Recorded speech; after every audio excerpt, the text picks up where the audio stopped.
salut tout le monde, aujourd'hui on va parler de Tetris le film.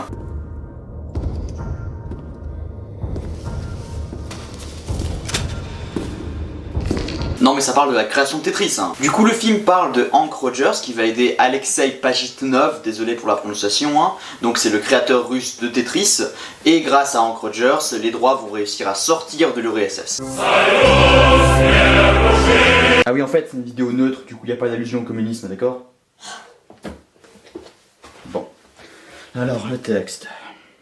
Ah oui.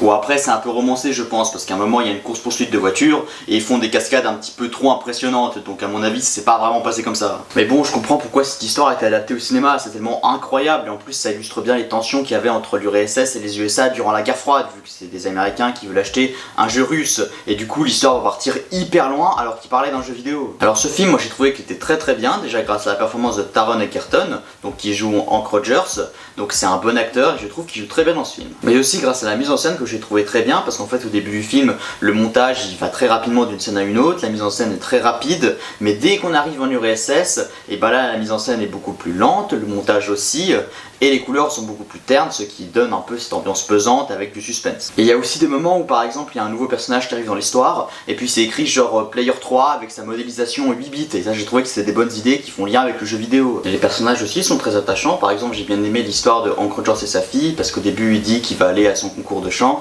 mais au final il se concentre plus sur les droits d'auteur de Tetris et à la fin il arrive à s'y pardonner. D'ailleurs on voit bien à quel point toute cette histoire est compliquée pour les personnages parce qu'à un moment Hank Rogers il devient carrément fou et commence à tout casser. Et ce dont j'avais peur, c'est que ce soit le cliché des méchants russes, mais au final c'est pas du tout le cas. Il y a des Russes gentils, des Russes méchants, des Américains gentils, des Américains méchants, et dans certaines petites scènes, on dénonce les défauts du capitaliste et du communisme. En conclusion, Tetris est un super film qui mélange bien thriller politique et jeux vidéo, et c'est pour ça que je l'ai adoré. À la prochaine fois.